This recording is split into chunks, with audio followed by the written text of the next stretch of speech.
Friend! Oh, new friend! Oh, friend! Please be my friend! Oh, friend! Hello and welcome to Cheap Shot Entertainment. I am Luke. This is Tilly. If you like dogs, give us a thumbs up and subscribe to the channel. We're going to be talking about the final part of the first round of the Mae Young Classic for 2018. We've got 4 more matches coming your way. Some very good matches, some slightly flat matches. Say it was the final part of the first round, but I'm excited for the second round definitely after this round's finished, and some surprises as well coming up in this show. So join us for that. We're going to go through all 4 matches of the final part of the Mae Young Classic for the first round of 2018. Starts getting complicated from here, but hopefully we'll get there. Join us. So your first match for this part of the first round, it is match number 13? Yeah, number 13 of the first round. It features Rachel Evers from the USA, and she is going against Hiroyo Matsumoto from Japan. Both of these ladies showing their skill and strength in this match, and they were very evenly matched, hard-hitting, fantastic match. But it starts out with the usual lock-up. The crowd is very much behind Rachel Evers in this one, being from the USA. Lots of lock-ups, lots into stalemates. They're feeling each other out. They're trying to get the best of each other on this one. Some running shoulder tackles from both ladies. No one moves until Hiroyo does finally take Evers down. Evers comes back with a basement drop kick as Hiroyo's on the floor. Evers definitely shows her power in this one as the slightly stronger of the 2 women in this match. Hiroyo's also showing her not only her power but also her high flying ability with a missile drop kick and a top rope stunner, which looked absolutely fantastic. Seamless transition from the top rope stunner to the missile drop kick from Hiroyo, and not giving Evers any chance to get back in this match at all. Hiroyo is very much on top and goes for the chops in the corner. Cross splash, which looked really interesting as well. Set Evers up in the corner with legs and head across the middle rope, and then went into a splash. Again, Evers just not getting anything here. Hiroyo goes for double knees to the stomach, like a springboard double knee to the stomach from the second rope. Evers reverses the Irish whip as Hiroyo gets the upper hand. She reverses the Irish whip, turns it into a power bomb, and Evers is back in this. Hiroyo doesn't let her get back in it for very long before she hits the German suplex. And so after the power bomb is hit by Hiroyo, Evers does get back into it after a failed attempt at a slingshot slam move, an Alabama slam, and turns that into a back body drop. Evers is back in this match, not for very long. She throws Hiroyo into the corner, tries to hit a clothesline or some kind of corner move. Hiroyo reverses that, finds Evers on the floor and then Hiroyo goes for a springboard off the second rope, hitting the knees straight to Evers' stomach. And then she hits the spinning springboard leg drop for the near fall. These two are definitely going toe to toe at this point, with not much between them. Hiroyo's probably just got the ever so slight edge in this one. Evers gets a small package on Hiroyo. Hiroyo kicks out. This is where the spinning clothesline comes in from Hiroyo. There's a power bomb straight after into a snap German suplex and clothesline into a rock drop for the win. So your winner in this one is Hiroyo Matsumoto from Japan. Again, like I said at the beginning of this match, a fantastic match all the way through, toe to toe. These ladies went all the way through the match, and I'm a bit surprised it went on first, but got the crowd hot. And yeah, absolutely brilliant. I'm looking forward to seeing more of Hiroyo Matsumoto, and commiserations to Rachel Evers, who was in the Mae Young Classic last year as well. But moving forward, I think she's already been signed to NXT, so it does make sense that Hiroyo would win this one. But the second round is shaping up to be quite interesting. There's only a few second round entrants from the USA, which is quite interesting indeed. But yeah, your winner is Hiroyo Matsumoto from Japan. So moving on to the second match of the night, it is match 14. It features Jessie Alban from the USA versus Tainara Conti from Brazil. Obviously Tainara is on NXT already. She's already been signed to WWE, and she's been performing on NXT for the last sort of year or so, ever since the last Mae Young Classic. Jessie Alban is the newcomer, only started training, well, probably not so long ago. So definitely the experience edge here is with Conti, with the judo background as well, being a black belt in judo and also having the experience in the WWE ring. So Conti from the start shows her experience, which is what we talked about, and takes down Jessie several times with judo throws. Look, really fierce judo throws. Alban starts using her longer limbs to get back into this with some kicks and some sort of throwing some punches and things. Uses her long limbs to stay in touch with Conti. Conti just controls this match from the first minute to the last, using her Jessie's long arms against her, putting her in all sorts of submission moves, trying to get her to tap out. She does not. Puts the extra pressure on the wrist. That shows, the martial arts background of Conti from Brazil.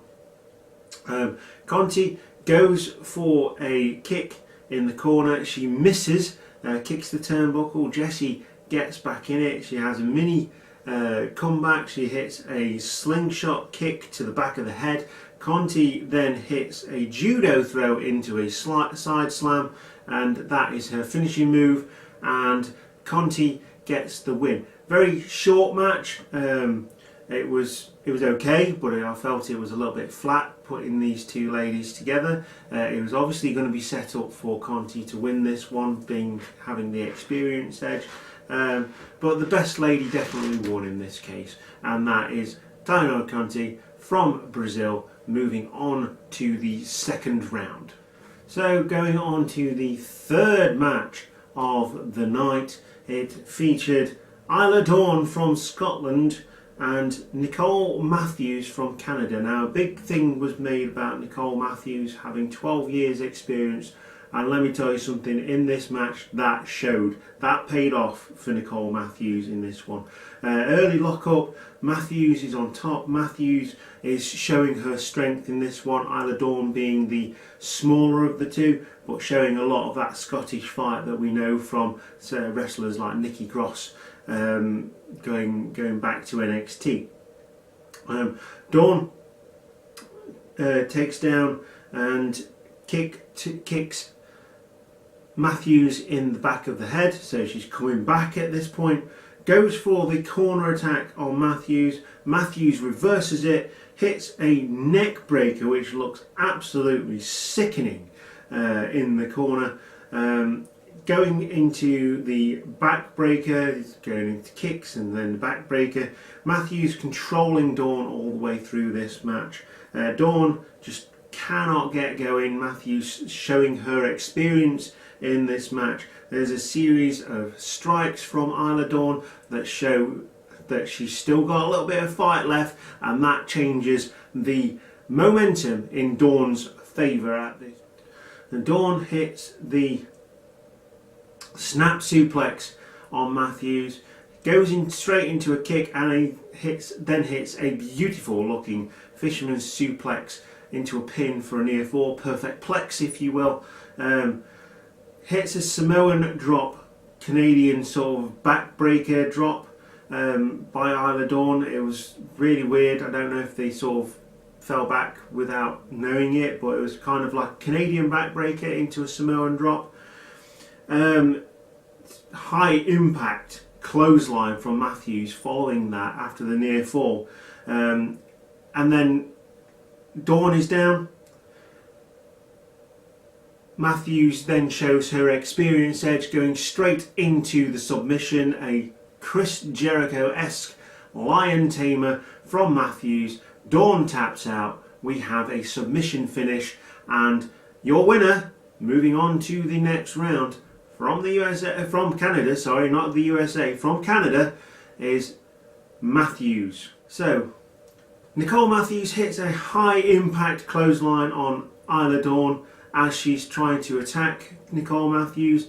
Isla Dawn is down on the mat.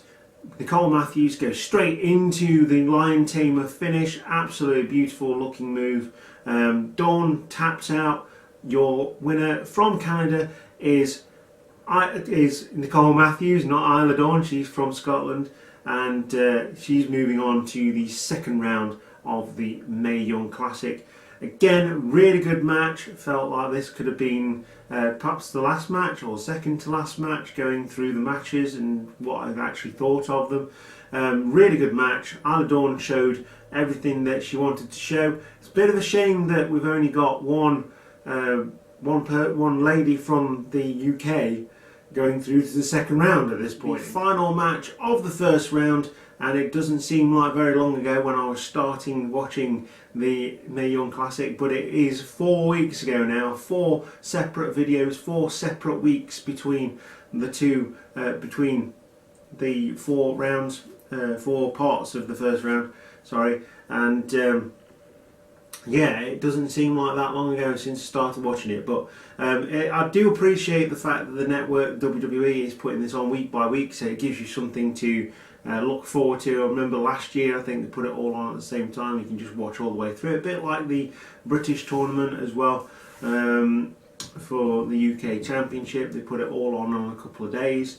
I like this format more in terms of the competition factor. But anyway, we're going into the last match. It is match number 16. It is Io Shirai from Japan.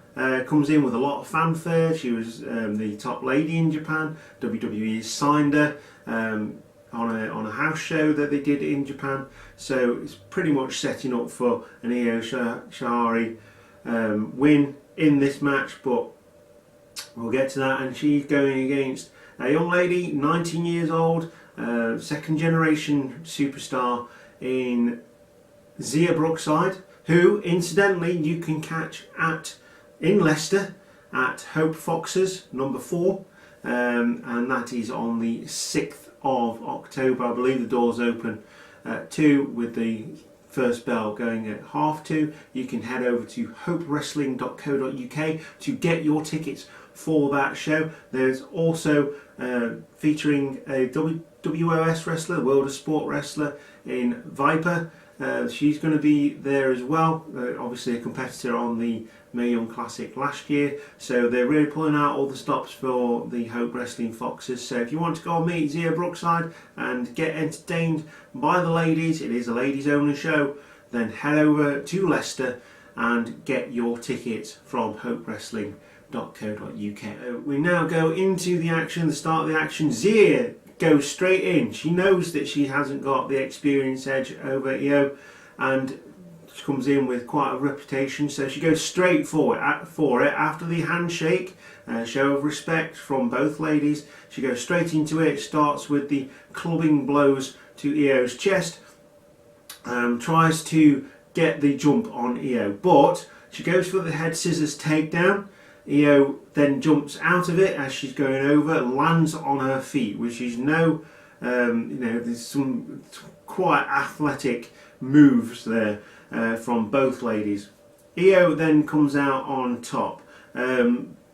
Brookside never really gets going from that point. The crowd is very much behind Io, coming in with, like I say, the fanfare. There's heavy strikes from Io. Io goes into the crossface on Zia Brookside. Of course, Robbie Brookside is at ringside. Never seen his daughter wrestle in a ring before, any wrestling ring. Now is in the WWE wrestling ring. Of course, Robbie Brookside is a trainer on NXT.